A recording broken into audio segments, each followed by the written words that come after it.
I want to share with you a question that was asked in our live today.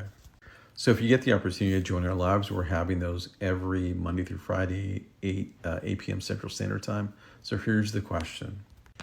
So the manager was asking, how do I manage employees that are social workers, that are closing cases? So my first question is, what is the objective? What is it? What's the outcome that you're trying to achieve? In your case, was 100% compliant because it's a federally mandated requirement that they have to complete. So okay, that's more motivation that you need because it has to be in compliance. But just in general, it is the output is 100% first pass yield, which is quality. It has to be correct. Okay, great. So she wanted to create a quality system at the end to check for compliance. I said, okay, that's great. So what if an employee, say for example, an employee has 30 cases, and you check 10 of those, and they have a 50% first pass yield? What do you do? Right? What do you do? One is you have to, talk to the employee. You've got to get everything in compliant. That means you have to do everything again. Not only that, then do you make a decision of checking everything since they failed, they're compliant, their audit? You have to check all 30 cases?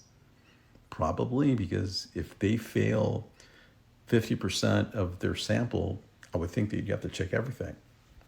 So what I talked about is you have to make a decision on if you want to track a leading indicator or a lagging indicator. The lagging indicator is the compliance audit that's already done.